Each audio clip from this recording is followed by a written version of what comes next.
We're a part of Brad and his team at Trammell Crow, and we're headquartered here. My job is to focus on working with occupiers who man these or are in these buildings in office, industrial, and retail, and multifamily, and also my job is to focus on investors. Here's the good news. LA is the #1 destination for foreign capital in the world. Every foreign investor, from the Far East to the Near East to the United States, is looking at LA as a great opportunity because of our diversity and our creativity.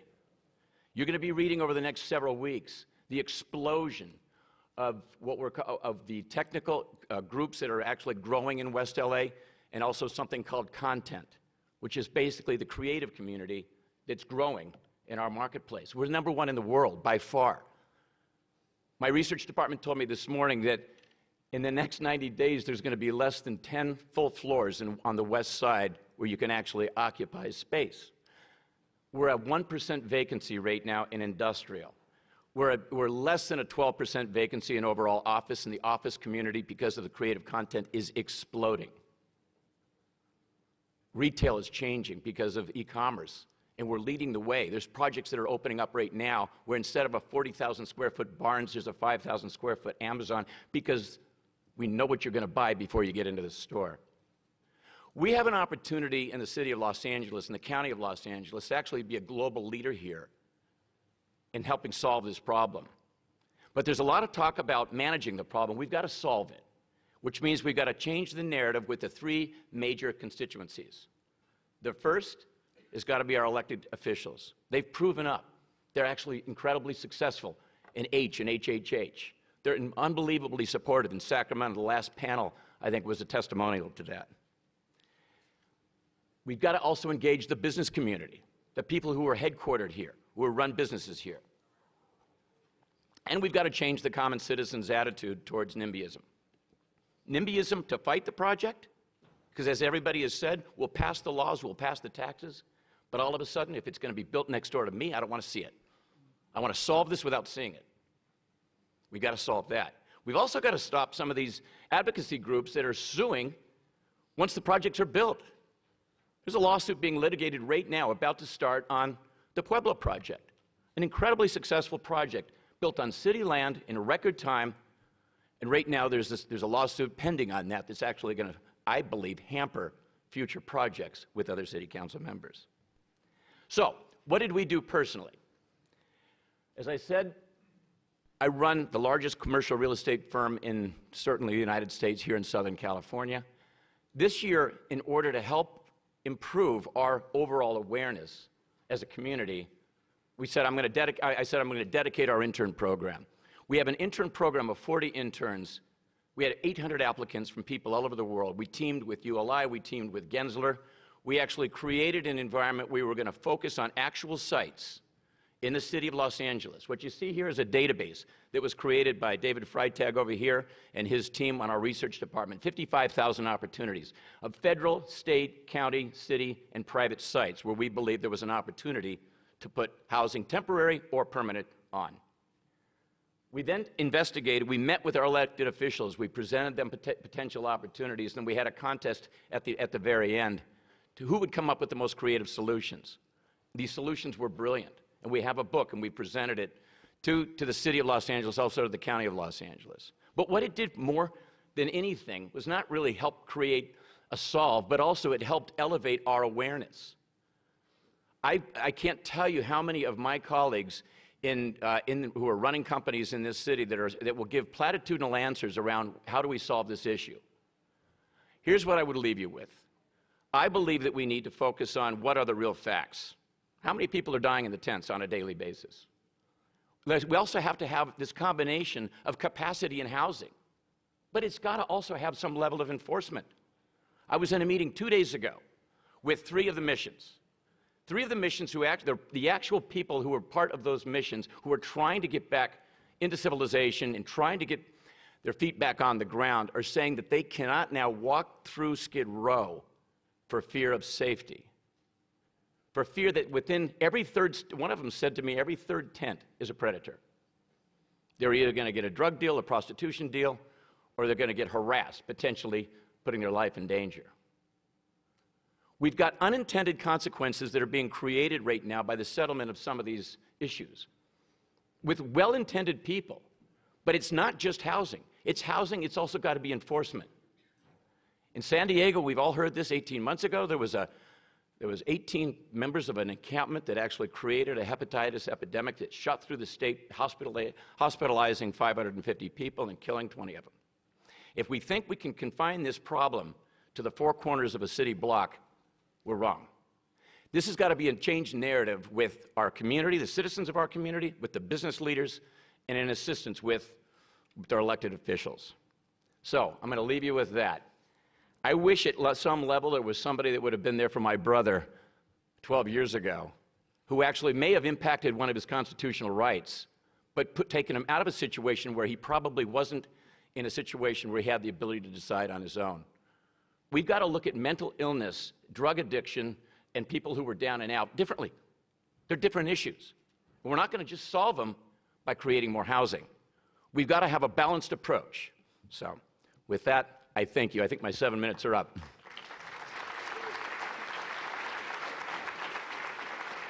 On stage, our next spotlight session, How Hyperloop is Changing the Future of Transportation, presented by the CMO of Hyperloop Transportation Technologies, Rob Miller.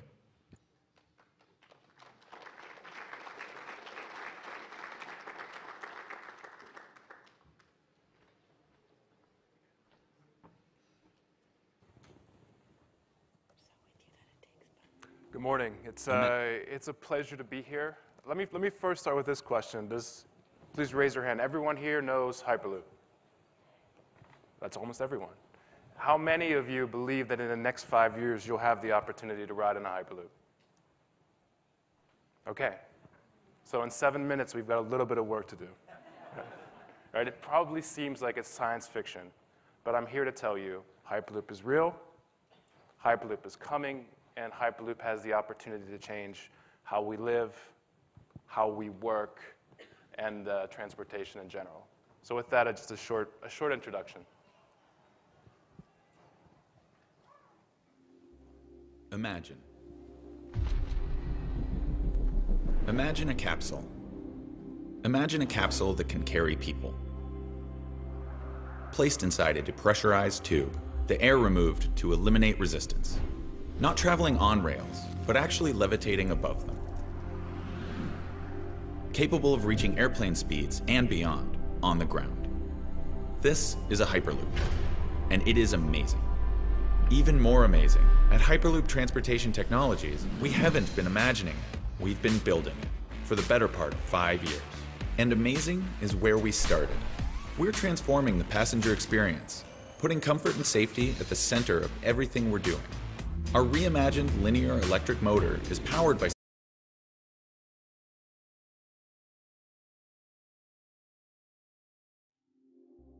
Imagine. Imagine a capsule. Imagine a capsule that can carry people. Placed inside a depressurized tube, the air removed to eliminate resistance. Not traveling on rails, but actually levitating above them. Capable of reaching airplane speeds and beyond on the ground. This is a Hyperloop, and it is amazing. Even more amazing, at Hyperloop Transportation Technologies, we haven't been imagining it, we've been building it for the better part of 5 years. And amazing is where we started. We're transforming the passenger experience, putting comfort and safety at the center of everything we're doing. Our reimagined linear electric motor is powered by sustainable solar energy, propelling the capsule on a completely new, incredibly efficient passive levitation system. With these two breakthroughs, our system is capable of giving energy back to the grid. And when something didn't exist, we invented it. Introducing Vibranium, a composite material that monitors speed, capsule integrity, and atmospheric condition in real time, a new benchmark in passenger safety. And we're not done. Our team of over 800 strong, a worldwide intellectual ecosystem of thinkers and problem solvers, tackle each day with the humble goal of changing the world. It's tube travel. So basically we're using the next generation magnetic levitation technology. You're in an enclosed tube with a pressure of a little bit less than 100 Pascal. So that's somewhere between Mount Everest and outer space. That allows for nearly frictionless travel. So extremely efficient. Just earlier this morning, I came back from Spain, where we announced just off the production line our first Hyperloop capsule, actually the world's first Hyperloop passenger capsule. And it looks a lot like this, but it's the real thing. We're looking at about 28 to 40 passengers for each capsule. Each Hyperloop line is over 160,000 passengers per day.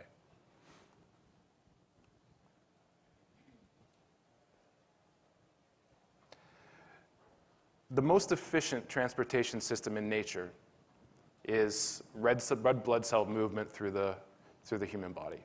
Why? Because it's 3 dimensions. And for Hyperloop as well, we're looking at it. We're building our system above ground because we feel that there's the strongest opportunity to collect solar, to collect wind, and sometimes even geothermal energy. Our friend Elon Musk is building his Hyperloop underground, and so the opportunity is really a combination of Hyperloop in all three dimensions. The powered by the alternative energy sources, because we're so low efficiency, we have the opportunity, and this is coming from our engineers, not from marketing, right? It's usually the other way around. But our engineers tell us that we have an opportunity to collect 30% more energy than we use by operating the system. So it has the potential to become not only energy net zero, but energy net positive. It sounds hard to believe, right? So you think about the Hyperloop, you can think of it as a transportation system, but you can also think of it as a power collection system so that it plugs back into the grid. Or pylons become energy sources, or pylons become water sources. So as this comes to life, there is so much potential for a completely green technology where you can travel at airplane speeds on the ground for a fraction of the cost of today's high-speed rail. And we're building it in a new way. So for us, it's not. We've looked at Hyperloop dates back to the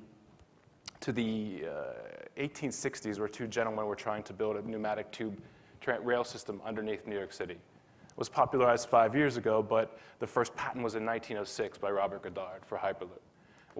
We've seen it hasn't succeeded because one company or one government has tried. So for us, we're looking at, in all of these different areas, we're standing on the shoulders of giants. So how can we partner with the best companies in the world? How can we use this global cognitive surplus of experts around the world to build this? So we're doing it in a very inclusive nature. We have in Toulouse, France, we're completing the first full-scale Hyperloop test track.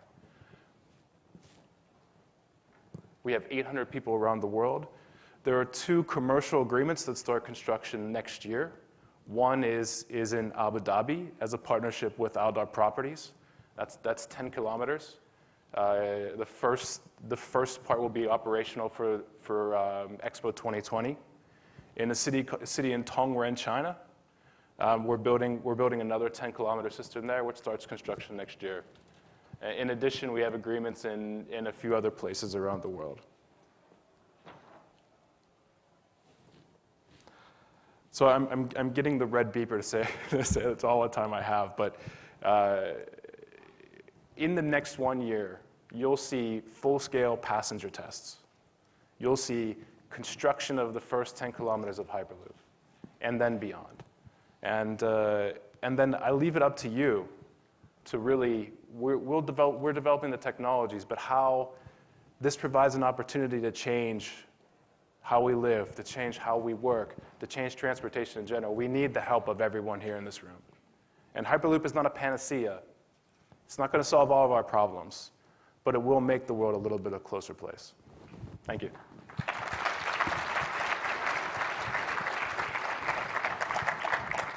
Welcome to the stage, our introducer for our transportation keynote, Kelly Bernard, Executive Vice President and National Cities Leader for AECOM.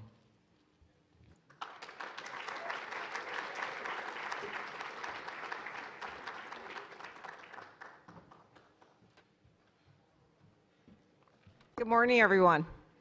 It's so nice to see so many friends and allies here who are in the working towards the same goal of creating better infrastructure, new jobs, and more affordable housing. So it's always nice to join Mary Leslie and the entire LA Business Council team. Kelly Bernard with AECOM. At AECOM, we are a fully integrated infrastructure firm. In our design consulting service business, we have a unique bench of talent, including designers, engineers, architects, and consultants. One of our most prominent business lines is transportation, connecting people and economies. Our team's extensive knowledge in planning, designing, managing, and restoring transportation systems allows us to help our public and private clients find smarter, more innovative ways to move people across their cities. In LA Metro, we face particular need for transformative transportation solutions. And earlier this year during Infrastructure Week, I had the great pleasure of moderating a panel with our next keynote presenter, Secretary of the California State Transportation Agency, Brian Ennis, addressing the very topic of finding and delivering innovative solutions to California's most complex transportation challenges.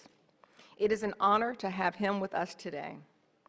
Brian was appointed in February of this year as Secretary and was Undersecretary from 2013 to 2018.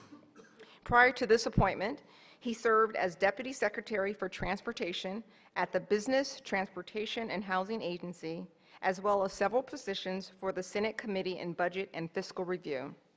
In addition, he served in various positions at the California Department of Finance, Bureau of Labor Statistics, U.S. Department of Finance, and has been an adjunct professor of economics at American River College. Brian's been busy. As Secretary, he is in charge of the largest transportation system in the country. We look forward to hearing an update from him on SB1 projects, 28 by 28, and how the California State Transportation Agency is implementing new technology to solve some of the most challenging transit problems in the state. Please join me in welcoming Secretary Brian Ennis.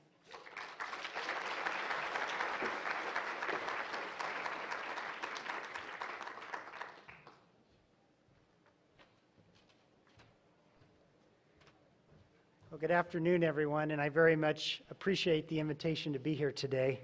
I think one thing all Californians can agree on is that our infrastructure system is a critical asset that really drives growth, jobs, safety, mobility, trade, and enhanced competitiveness in California. Now, Californians drive more than 350 billion miles a year, and that serves our state's economy that is now about $2.2 trillion, an economy that's the 5th largest in the world. So keeping California's highways, streets, bridges, and transit network in good working order is an important part of keeping our state economically competitive, healthy, and literally moving. So we need to keep in good condition what we have, but we also need to look to the future because clearly our economy is going to grow, our population is going to grow. If you just look at trade, for example, the value of truck freight shipments in California is about $1.8 trillion, and that's expected to grow to about $3.9 trillion in 2045. As far as population, when we really started growing doing our great road building push in the 1950s, in California, our population was about 10 million. Now, just in the next 25 years, our population is expected to grow about another 10 million. So clearly, we can't rest on our laurels. We need to keep building for the future. Now, the consequences of not properly investing in our infrastructure are real and serious. It means higher costs for goods, more congestion, increased roadway accidents, as well as reduced mobility and competitiveness. And really that fact and that realization that I think became a consensus realization a few years ago has led to some fairly dramatic actions in the last couple years. Here in Los Angeles County, Measure M passed in 2016, And of course, in 2017, at the state level, we passed Senate Bill 1, a major new transportation funding source. California, at that time, California had not raised the gas tax in more than 20 years, and it was not indexed to inflation. Additionally, we had vehicles becoming more fuel efficient, which was a further drag on our revenue. California's state highways and local roads were facing an estimated backlog of $137 billion. So that's pretty much every city, every county, and the state was saying the same thing. We need to keep our roads in good condition, and to do that, we need more money.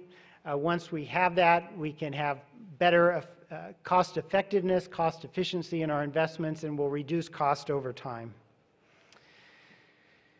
Then the new transportation bill at the state level, Senate Bill 1, will generate $54 billion over 10 years, about $5.4 billion a year. And this revenue gets split in about two parts. Essentially half of it going to local transportation projects and about half programmed at the state level or for state managed infrastructure. What this means for cities and counties is about a doubling of state support for transportation, for fixing roads. Likewise, for transit agencies, about a doubling of state support for transit agencies across the state. It also means about a doubling of maintenance dollars for our state highways. SB 1 does have an emphasis on fixing and keeping in good repair our existing system, and about 2/3 of it goes for that purpose. So about $1.5 billion a year is going to cities and counties to fix local streets and roads, and about $1.8 billion to fix the highway system, including fixing highway bridges, about 500 additional bridges being fixed. Another part of it that's significant, especially for this region and the Measure M commitment, is congestion relief projects. And most of the competitive programs that fund congestion relief were adopted this past spring, and this area did very well. Los Angeles Metro submitted a series of projects across multiple programs. The Metrolink rail system came in with a big application, and so did the Pacific Surfliner or low sand service. And many of those projects were awarded. And I just wanted to give you a flavor of what was funded in this region. There's a program in SB 1 called the Local Partnership Program, and that has to do with incentivizing those local areas that have raised their own sales tax and other funds to fund transportation. And Measure M puts this region in just hugely competitive space for that program. With that program, LA is receiving funds for the Metro Orange Line Bus Rapid Transit System Improvement Project. Another program was called the Congested Quarters. I don't know if there's any congested quarters in Los Angeles, but that was a program in SB 1, and in fact, LA did very well in that program as well. You may be familiar with the Airport Metro Connector and 96th Street Transit Station Project. That's one funded through that program.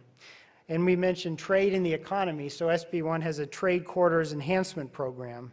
Again, LA and the LA County area is getting a lot of money through that SB 1 program. The Interstate 5 Golden State Choke Point project, some new expansion of I-5 to the north of us, State Route 5760, a number of port-related projects are serving the Port of LA and Long Beach. And then the last program is one I'm most proud of because as secretary I get to make the awards, announce the awards. That's the Transit Capital Project.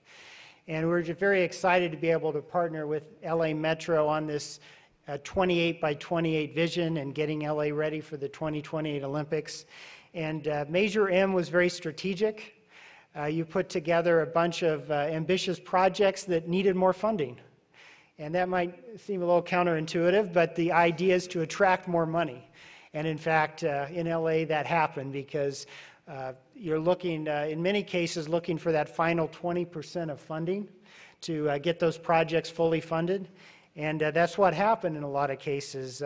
Very pleased that there were 5 major transit projects in this area that had their funding completed with SB 1 funds.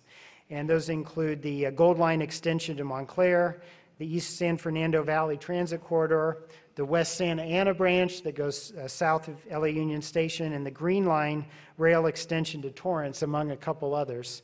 So just very, very excited with SB1 to be part of the 28 by 28 package of projects. You know, a lot of us in Sacramento, such as myself, we kind of get excited by the process, getting the bill passed, getting guidelines done, but I know the real world is interested in the projects being completed on the ground. And I'm very happy to say 18 months in, we're actually starting to see that already. Caltrans has already completed 40 highway projects around the state. Another 98 projects have begun construction activity. And another 198 projects are still in the pre-construction stage, but will be going to construction soon. Cities and counties submitted over 4,000 projects to be done on local roads. And those are real important projects, maybe not sexy projects, but really valued in neighborhoods. It's fixing potholes, it's repaving streets.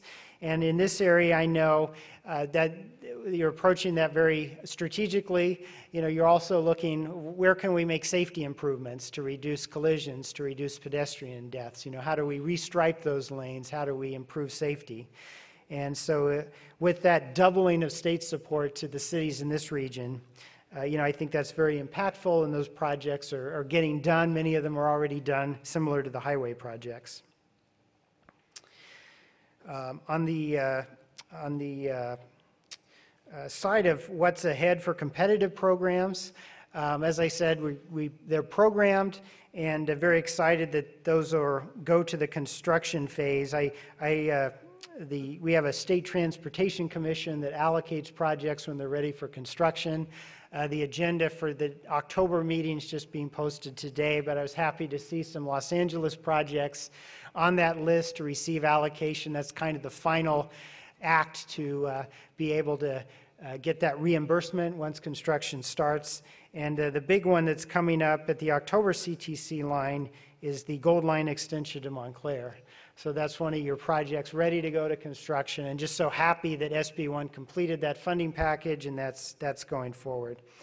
Another issue wanted to address, because we have some business folks here in the audience, and you know, accountability and safeguards are very important, because certainly we want your investment to result in the benefits that you expect. So SB1, first of all, SB1 funds are for transportation use only, and the legislation includes historic accountability and transparency measures. One of these has already gone to the people of California at the ballot, and that was Prop 69 on the June ballot. It got about 80% of the vote, and it created that full lockbox. Most of our transportation funds have been fully protected for many years, but with some of the new ones in SB1, there were a few little areas where that constitutional protection was not fully robust, so Prop 69 passed to fully protect all that SB1 transportation money. There are also numerous accountability checks that were added. That creates an independent Office of Inspector General. That position's been filled.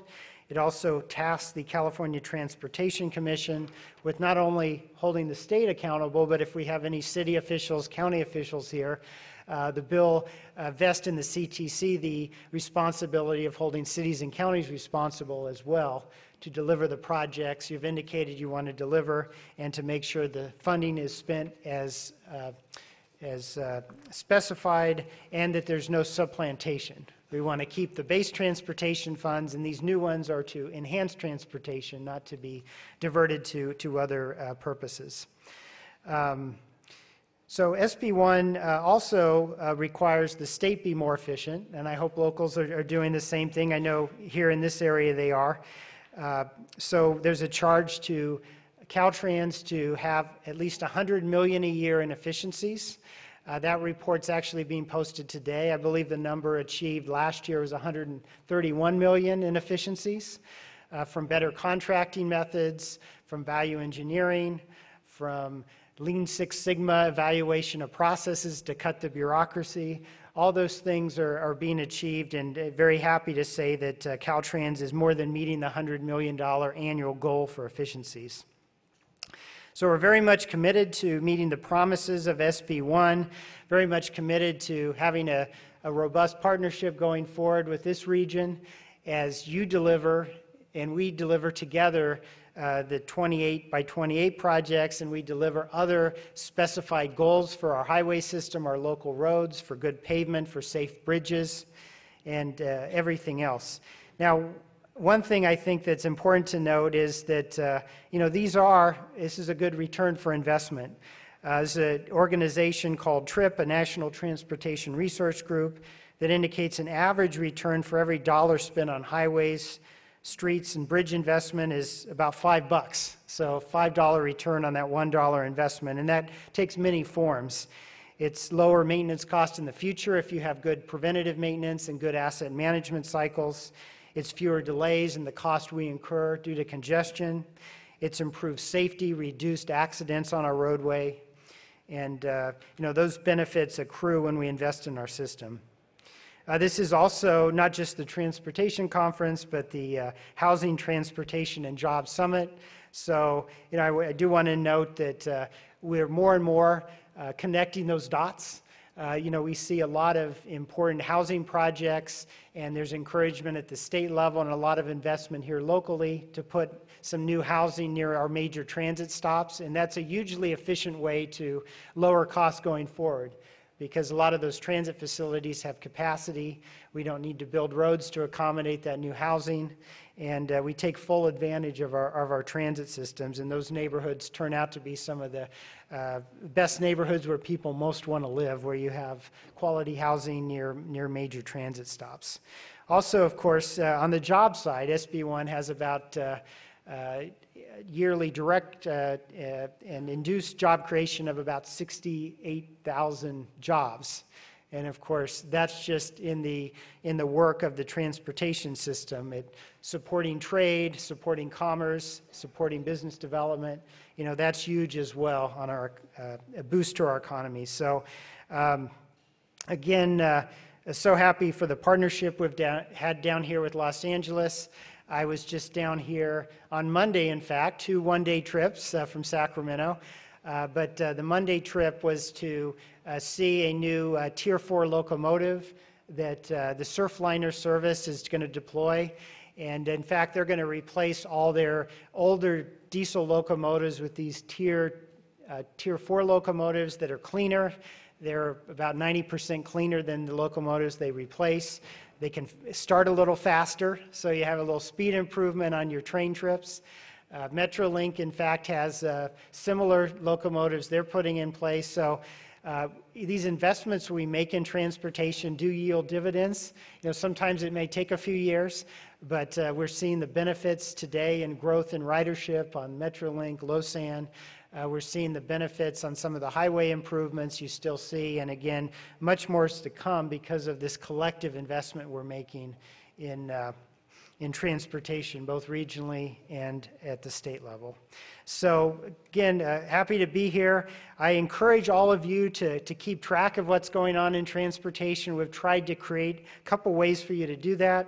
There's a website we've created called rebuildingca.ca.gov, and we have ways to filter that, and we can filter that by going down to the county level, down to a city level, and you can see the projects that are upcoming.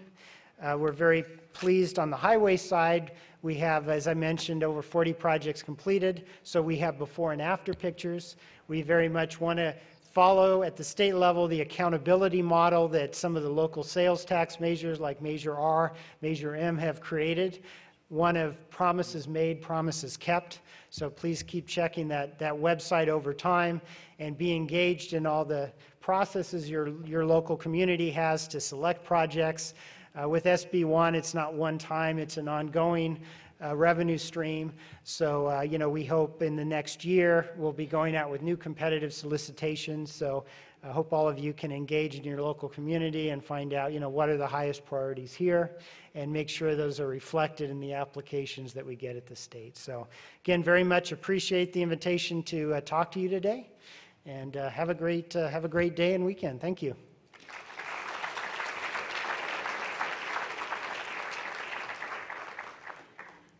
Now, please welcome your third panel of the day. What opportunities are created by public transit expansion? Starting with a frame by Dr. Joshua Schenk, Chief Innovation Officer for Metro.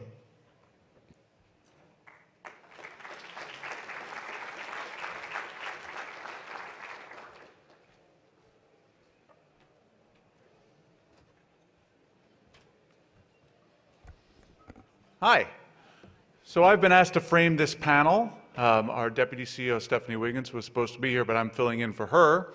And the result of that, of course, is you get my version of framing, which is to immediately question why this panel is called Public Transit Expansion Creating Opportunities, because what we think of at Metro is not just about the expansion side. That's where everyone likes to focus their attention on how we build more.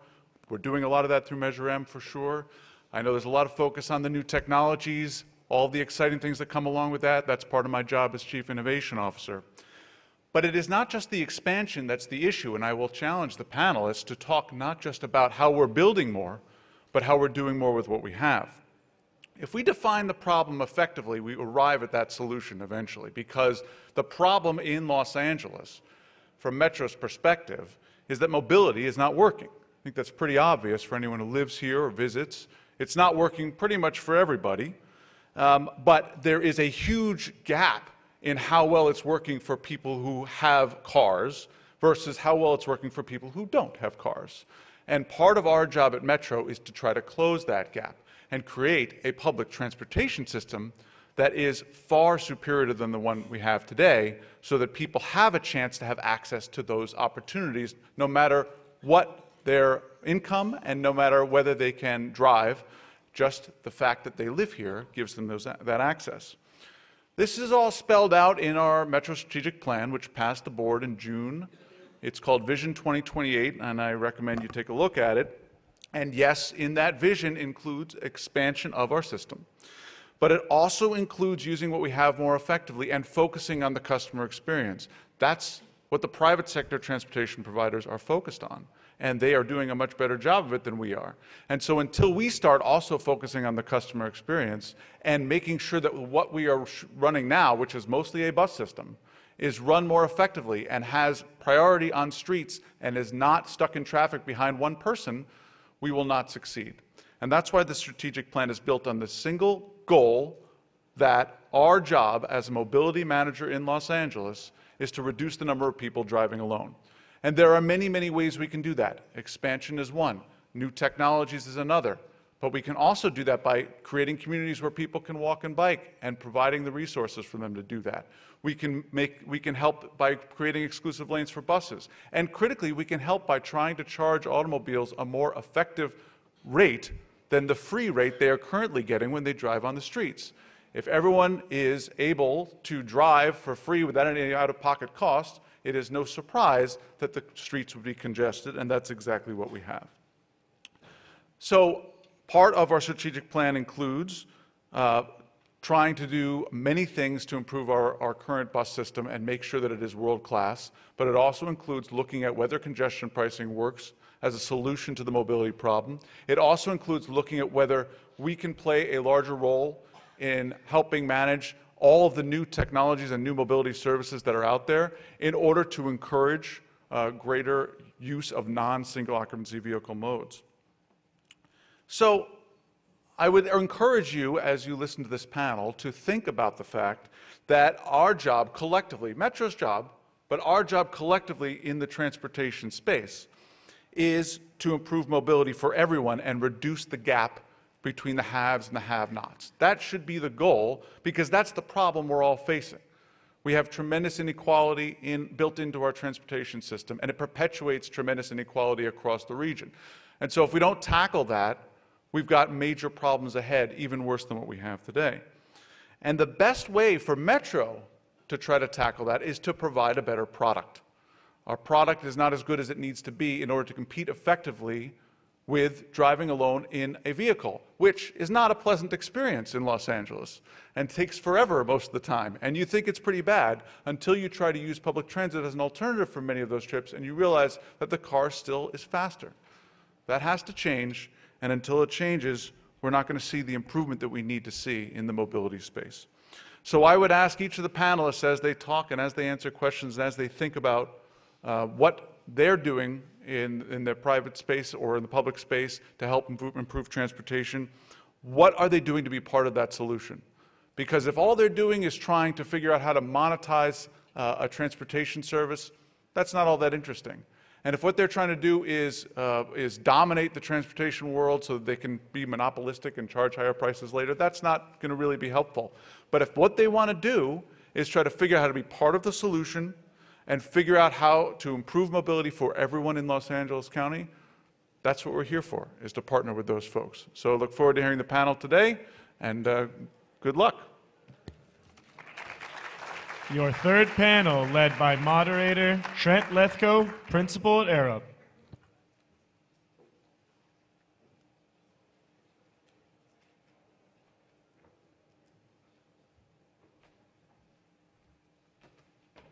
Good morning, everyone. And welcome to the lightning round of solving LA's mobility problems.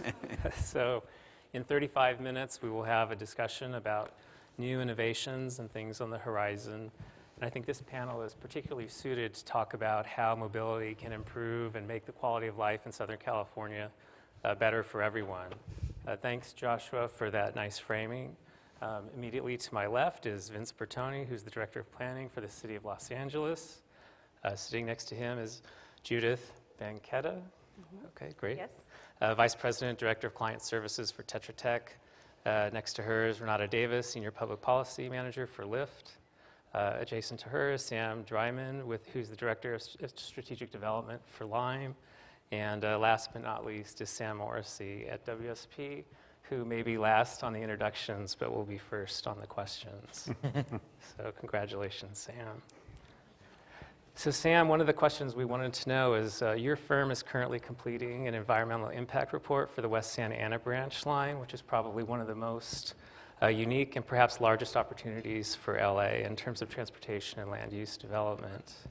It'll bring much needed transit service to the 11 gateway cities in Southeast LA County. At this stage, how can it all come together, and how can we utilize innovative first and last mile technologies, increase affordable housing production, and spur economic development, all in conjunction with a new transit service for the region? Yeah, thank you, Trent, and thank you everyone for having us today. We heard Secretary Ennis mention the West Santa Ana branch project. I want to clarify that it does not go to Santa Ana. It's not affiliated with the city of Santa Ana. It's a historic rail corridor line. But it's a 20-mile light rail line that's going to extend from downtown Los Angeles through the southeastern parts of the county, traditionally underserved by light rail transit. There's about 1.2 million people in this area, about 500,000, more than 500,000 jobs. It's actually one of the fifth largest, it's about 5 times more dense in terms of population and employment than most other parts of Los Angeles County, yet there is no current light rail transit connecting those communities. And these are traditionally underserved communities, such as Huntington Park, Southgate. The line will terminate in the cities of Cerritos and Artesia. WSP has had the pleasure of working on this corridor for a number of years. We did a lot of the initial rail alternative and technical refinement studies, but now we're entering into the environmental impact stage. This project is becoming real. After this stage, after we complete this and some preliminary engineering, we'll then embark on construction on this line. But the fact that it is real is something that we also have to communicate to the communities along that corridor. WSP around the world is working on transit-oriented development projects. Recently, we completed the projects and transit-oriented development plan around Denver's Union Station. We've done a lot of work in New York City in terms of the Hudson Yards project.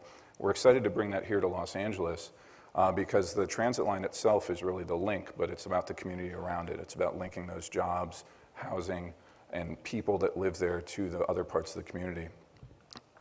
Along our corridor, as a part of our project, we're doing an urban design component. That's looking at how do our stations, how will the stations on that line interact with the communities around them. And that gets into that first last mile piece. Where are the entrances to those stations? Where do people park their bikes and scooters and whatever else they'll have in 10 or 15 years? How do they get those services at the stations, and how do those stations connect to the communities around them? Metro, although concurrently to our work, is also doing a strategic implementation plan for transit-oriented development. This is actually funded by FTA. It's a pilot project that FTA is doing with a focus on uniting the corridors, really looking at a unified vision along this corridor. We really applaud Metro for doing this concurrent with the environmental impact process, because this is getting ahead of it. This is getting the communities ready for what's coming. And a lot of these communities are relatively small jurisdictions. They don't have a lot of staff. They don't really have the time and bandwidth to think about these things. So Metro is actually getting ahead of it by developing the strategic implementation plan.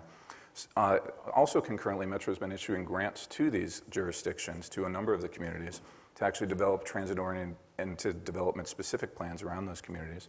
This is all part of Metro's strategy to develop transit-oriented communities, not just development projects, but full communities. From a first last mile standpoint, we talked about that, the need to link these communities. But it also comes down to what does that development look like around those stations. Right now, there's mixtures of residential and retail. Some of the cities are more progressive than others. Some of the cities are looking at major conversions of the development adjacent to their sites, looking at more density, more jobs, more retail. Some of the cities are less progressive, and that's fine for those cities and those councils today. They're representing their populations. Metro and as well our project are looking at input from those cities. But we also have to think ahead. This is going to be a rail line that's going to be in operation for 100 years. So although the cities right now may not be thinking as progressively, that may change in the future, and we do hope it changes to meet all the challenges that you're hearing about today.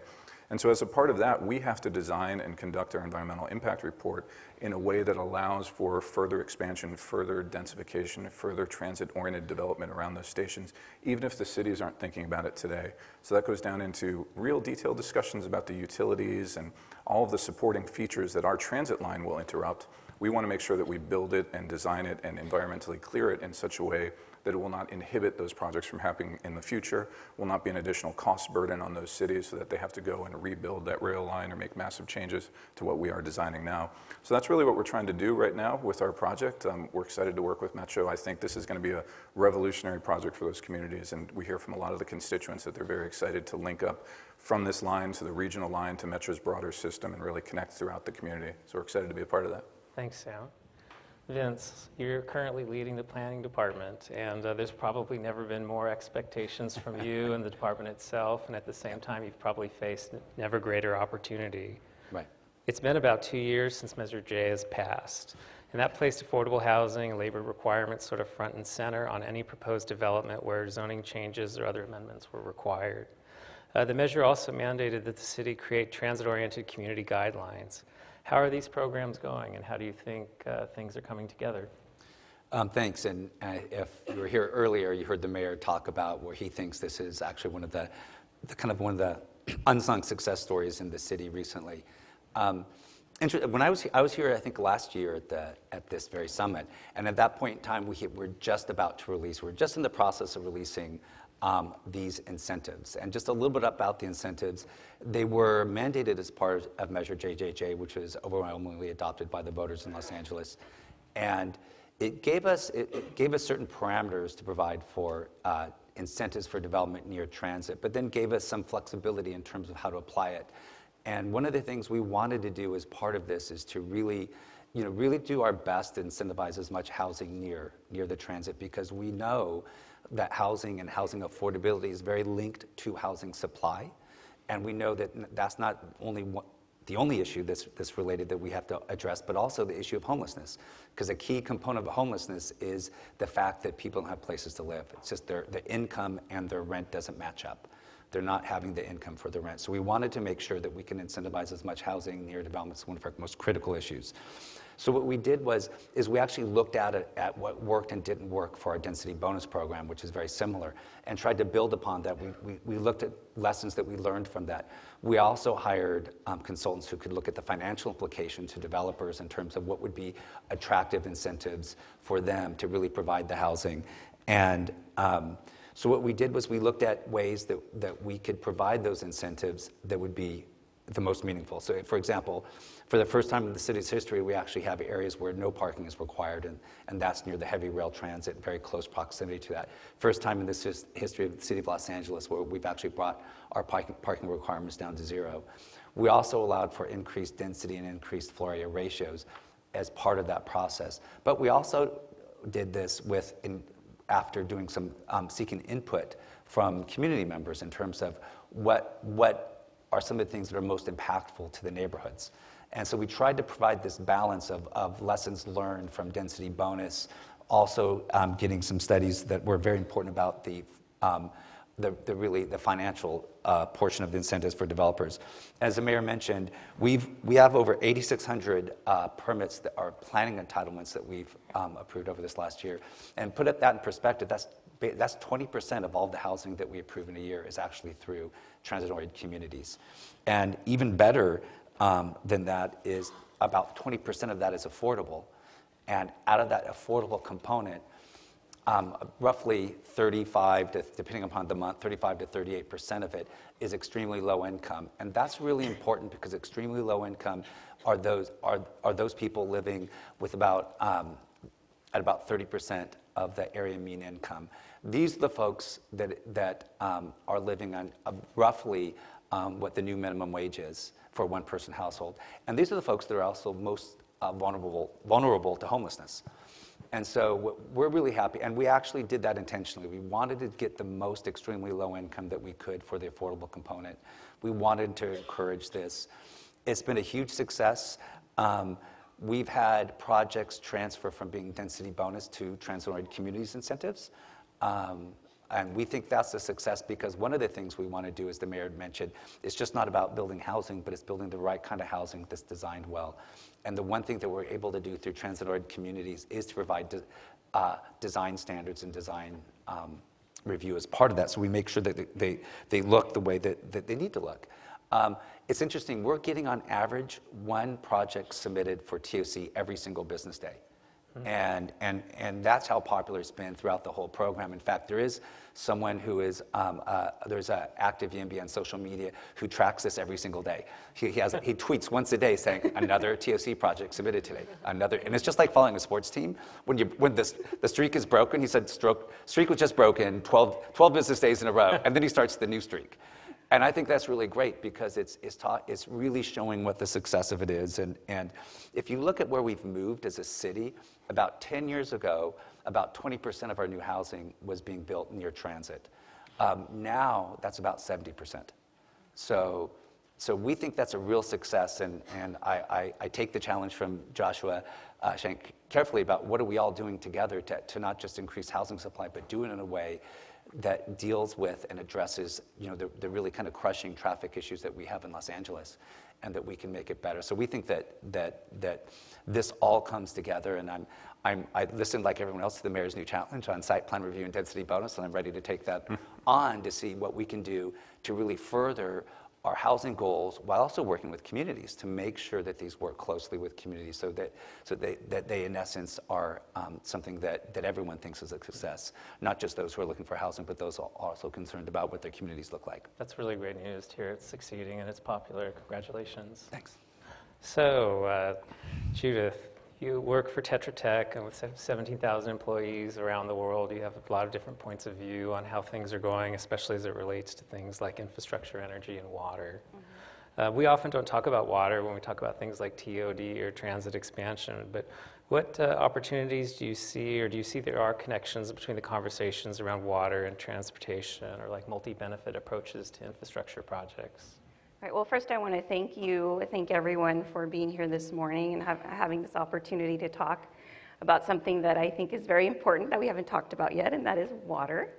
And looking at our transportation facilities through a different lens. The great thing that our transportation projects provide is, first of all, land to build the projects. But also, in every transportation project, we have to account for stormwater in some way. So we've got to get it off the roadway. The traditional design approach has been get it off the roadway so that way people can get where they need to go when it does rain and we don't have flooding and we have access to everything that we need to get to. So if we look at that and we look at two things that are going on in our area right now, which is, of course, drought, which everyone knows we've been in a drought for a long time. So it's caused us to think about water and how we use it and how we can reuse it and how we can repurpose what we're using it for. And so what a great opportunity to use some of the transportation space, designing for stormwater, and use some of that space so that way we can capture rain when it falls. And we can use that water for other purposes that don't require potable water. So for example, irrigation or other things that we could use that water for. So that's a great opportunity right there. The other thing that is affecting our community right now is what's called an MS4 permit, and I'm going to say what that means without getting tongue-tied here. So it's a municipal separate storm sewer system, and what it is a permit that is acquired from the Environmental Protection Agency, and basically what that says is there's limits that we have to the amount of pollutants that we can release into our river systems. And unfortunately, there's some areas in Los Angeles County where we're not meeting our limits. And so how great it would be to use our public space for our transportation projects, where we can actually treat the water that does fall on our roadway systems and any transportation system and treat it. So when the water does enter our riverine system, it has less pollutants, less bacteria, less things that affect our environment. And we also become compliant with our MS4 permit. And so I think that's a really great opportunity. And if you think about that for a minute, if you think about all the transportation projects that we have in the county, and if there was just a small way that we can adjust our design criteria to have some of this green elements and capturing and thinking about things a little bit different, what a great way to be sustainable and think about using our water effectively, protecting our environment. And so I think that's a great opportunity that we have with our transportation system. Thanks. Rena, you're involved with Lyft, and it's a great service for all of us to take advantage of in terms of trip making we may need. But there's an interesting conversation happening around Lyft. Lyft has been partnering with transit agencies. Transit agencies have seen ride sharing become an important part of our overall mobility suite of services. And I'm curious to know, you serve millions of rides every month, both locally and globally. How do you see the relationship between ride sharing and first and last mile access?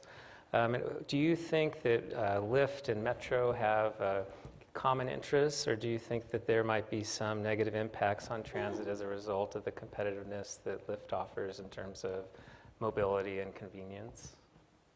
That's a great question. Thank you, and thank you for having me. I think that our approach at Lyft is that we are part of a transportation ecosystem, and that involves Metro, that involves our services, TNCs, it involves bikes, it involves scooters, it involves taxis, it involves a lot of different methods of transportation, and giving folks options to choose a different method for their right-sized trip is something that Lyft feels very passionately about, which is one of the reasons why we recently acquired Motivate and why we're launching into the space of bikes and scooters, because we recognize that there's a great need for a varying level of mobility for folks.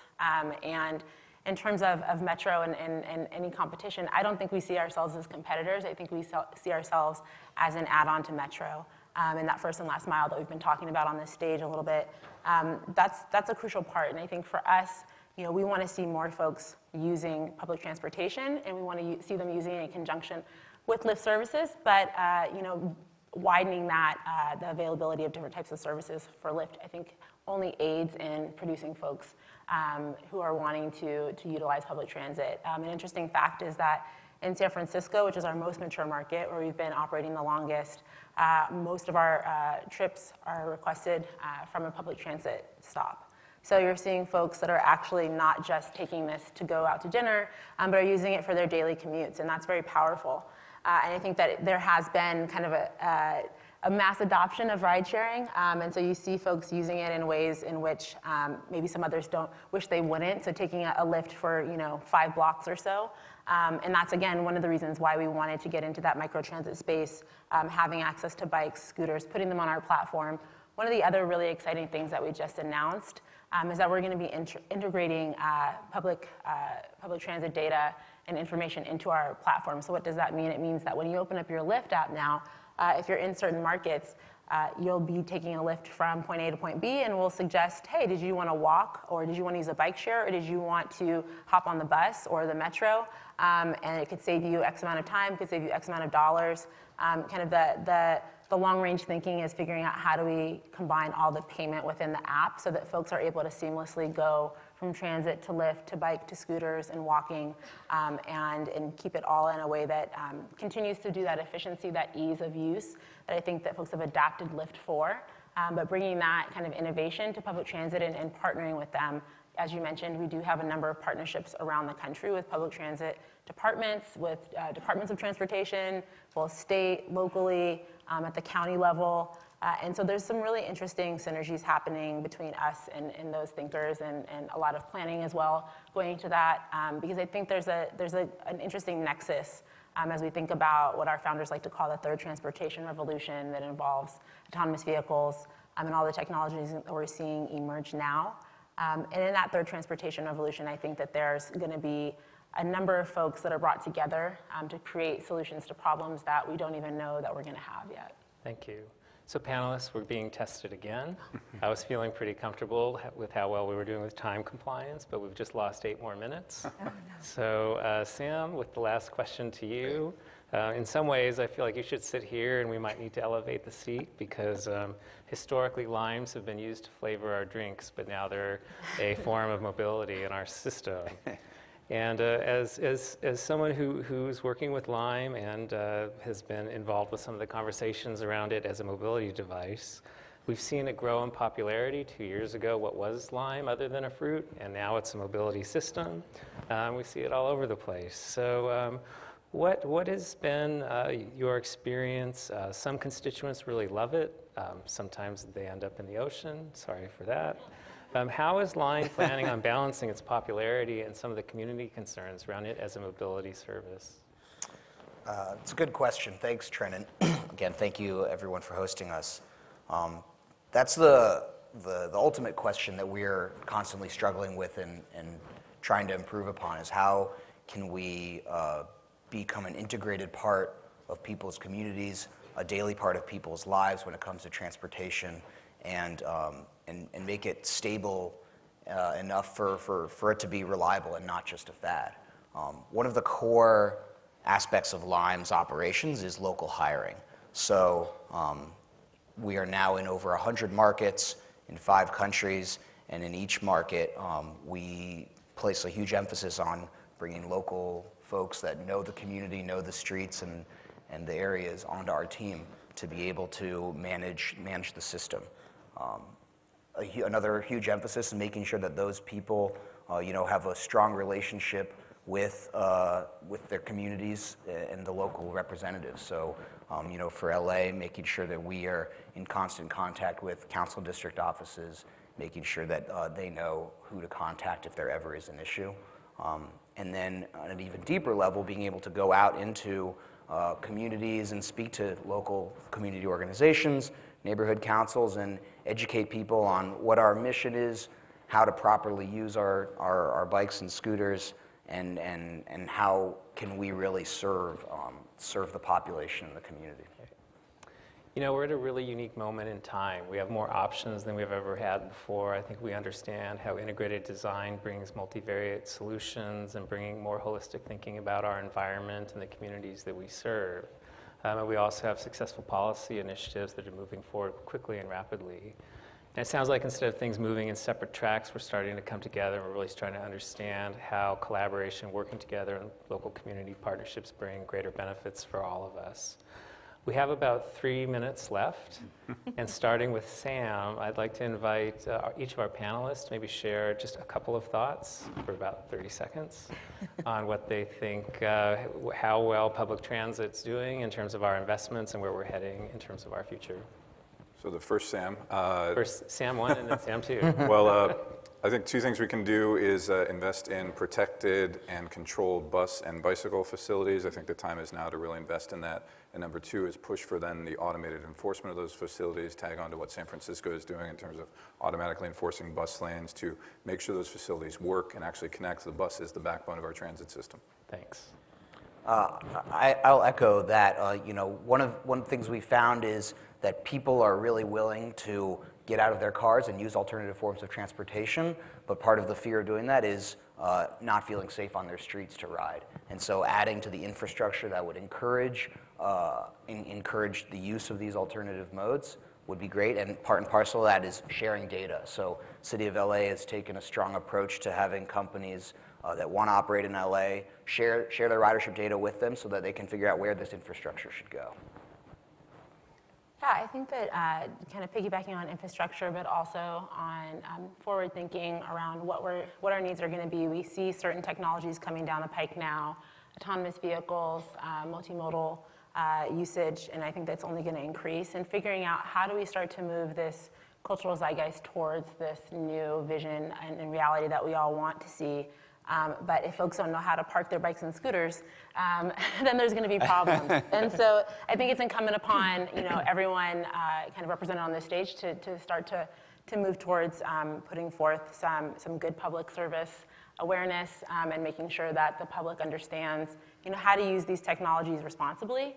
And I think that will lessen the friction as they start to expand. Yeah, I'm going to echo what Rena said about getting out to the people. I think a lot of times our public involvement is usually associated with one project.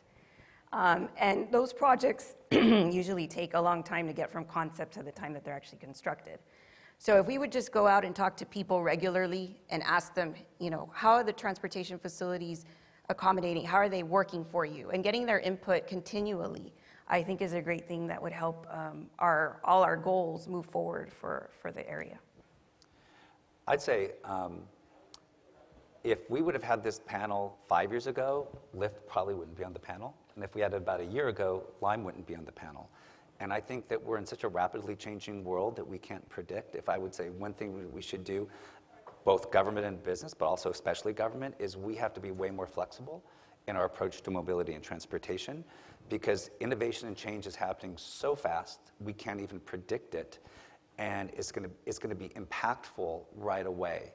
And so we need to create, in essence, the regulatory structure that can respond to that and do the things that we need to do, is understand that we can share data, understand that we can make sure that people can move around the city safely and effectively and efficiently, but do that in a much more nimble way than we've ever done in the past. I'd first like to thank our panelists for the work that they're doing. I think your work is very important, and it's having an impact, and it's really helping move forward a sustainable, active, and vibrant future for the people of LA. And then I'd like to thank you for being on our panel, for sharing some of your insights, and for your adaptability as we tried to constrain ourselves to the time that we had available. So thank you for being with us this morning. We really appreciate it.